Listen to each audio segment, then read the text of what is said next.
ಗೆದ್ದವನ್ಯಾರೋ ಯಾರು ಯಾರು ಮುಕ್ತಿಯ ಪಡೆದವನ್ಯಾರೋ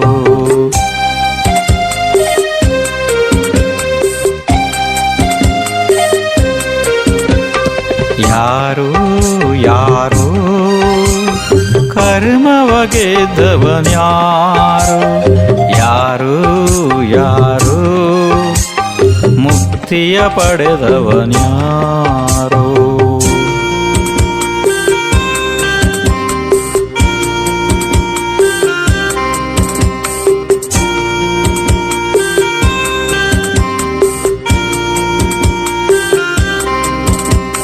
ವಿಧ ವಿಧ ತಪದಲ್ಲಿ ನುರಿತಿಹ ಪ್ರಬುದ್ಧನು ಯಾರು ಜನ ಜನ ಕಣ್ಮನ ತಣಿಸಿದ ಶುದ್ಧನು ಯಾರು ವಿಧ ವಿಧ ತಪದಲ್ಲಿ ನುರಿತಿಹ ಪ್ರಬುದ್ಧನು ಯಾರು ಜನ ಜನ ಕಣ್ಮನ ತಣಿಸಿದ ಶುದ್ಧನು ಯಾರು ಘಾತಿಯ ಕರ್ಮದ ನಾಶವ ಮಾಡಿದನ್ಯಾರೋ ಅರಿಹಂತ ಪದವಿಯ ಹೊಂದಿದ ಶ್ರೇಷ್ಠನು ಯಾರೋ ಯಾರೋ ಯಾರೋ ಕರ್ಮವ ಗೆದ್ದವನ್ಯಾರೋ ಮುಕ್ತಿಯ ಪಡೆದವನ್ಯಾರೋ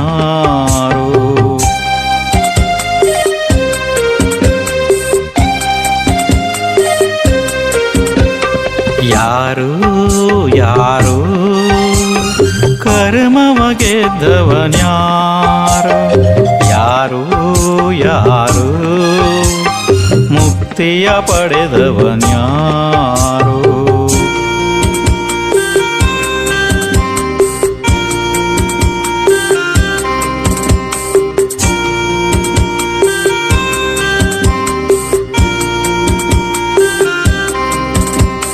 ಹೊರೆ ಹೊರೆ ದುಃಖದ ಬಾಳನು ಮುಗಿಸಿದನ್ಯಾರು ಲೋಕದ ಎತ್ತರ ಭಾಗದಿ ನೆಲೆಸಿದನ್ಯಾರು ಹೊರೆ ಹೊರೆ ದುಃಖದ ಬಾಳನು ಮುಗಿಸಿದನ್ಯಾರು ಲೋಕದ ಎತ್ತರ ಭಾಗದಿ ನೆಲೆಸಿದನ್ಯಾರು ಅಂತಹ ವಿತಾರಗಣ ಮರೆಯುವರ್ಯಾರೋ ಅವನಲ್ಲಿ ನನಗಿರೋ ಭಕ್ತಿಯ ತಡೆಯುವರ್ಯಾರೋ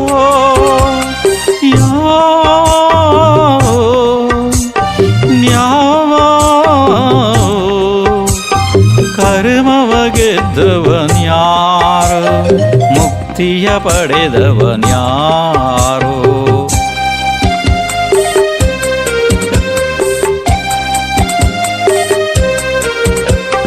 ಯಾರು ಯಾರು ಕರ್ಮವ ಗೆದ್ದವನ್ಯಾರೋ ಯಾರು ಯಾರು ಮುಕ್ತಿಯ ಪಡೆದವನ್ಯಾರೋ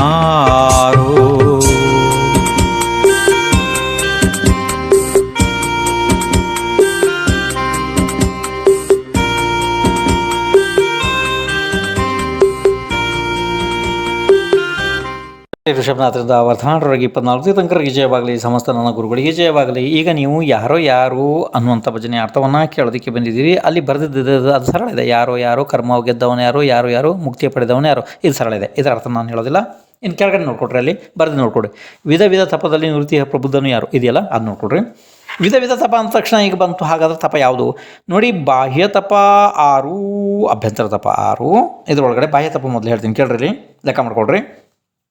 ಅನಶನ, ಅವಮದರ್ಯ, ವೃತ್ತಿಪರಿಸಂಖ್ಯಾನ, ರಸಪರಿತ್ಯಾಗ, ವಿವಿಧ ಕ್ಷಯಾಸನ, ಕಾಯಕ್ಲೇಶ. ಇನ್ನು ಅಂತರಂಗ ಅಂದರೆ ಅಭ್ಯಂತರ ತಪ ಹೇಳ್ತೀನಿ ಕೇಳ್ರಿ. ಪ್ರಾಯಶ್ಚಿತ, ವಿನಯ, ವೈರಾಗ್ಯ, ಸ್ವಾಧ್ಯಾಯ, ಉತ್ಸರ್ಗ, ಧ್ಯಾನ. ಇನ್ನು ಮುಂದೆ ಅಲ್ಲಿ ನುರಿತಿಹ ಪ್ರಬುದ್ಧನು ಯಾರು ಶಬ್ದ ಇದೆಯಲ್ಲ, ಪ್ರಬುದ್ಧ ಅಂತಂದರೆ ಶ್ರೇಷ್ಠ, ಪೂಜ್ಯ, ಉತ್ಕೃಷ್ಟ ಅಂದರೆ ಶುದ್ಧ ಬುದ್ಧಿಶಕ್ತಿಯಿಂದ ಯುಕ್ತನಿರುವವ, ಅವನು ಪ್ರಬುದ್ಧ ಇದ್ದಾನೆ. ಇನ್ನು ಮುಂದೆ ಜನ ಕಲ್ಯಾಣ ಮಾಡಿದವ ಅಂತಂದರೆ ಅಸಂಖ್ಯಾತ ಜೀವಗಳಿಗೆ ದರ್ಶನ ಕೊಟ್ಟು ಕಣ್ಣುಗಳನ್ನು ತೃಪ್ತಿಗೊಳಿಸಿ ಮತ್ತು ಸದ್ಧರ್ಮ ತಿಳಿಸಿ ಮನಸ್ಸಿನ ಮಿಥ್ಯಾ ಅಂಧಕಾರವನ್ನು ಹೊರಗೆ ಅಟ್ಟಿ ಆತ್ಮತೃಪ್ತಿಯನ್ನು ದೊರಕಿಸಿಕೊಟ್ಟವನು. ಅವನು ಜನ ಕಣ್ಮನ ತಣಿಸಿದವನು. ಇನ್ನು ಮುಂದೆ ಘಾಟ್ಯ ಕರ್ಮ ನಾಶ ಮಾಡಿದೈತಿ ಇದೆಯಲ್ಲ ಅಲ್ಲಿ.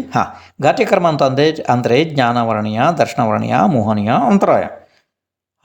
ಇನ್ನು ಮುಂದೆ ಅರಿಹಂತ ಪದವಿ ಪಡೆದಿದ್ದ. ಯಾಕೆಂದರೆ ಘಾಟ್ಯ ಕರ್ಮ ನಾಶ ಆದ ನಂತರ ಜೀವ ಅರಿಹಂತ ಪದವಿಯನ್ನು ಪ್ರಾಪ್ತ ಮಾಡಿಕೊಳ್ತದೆ ಅಲ್ವಾ.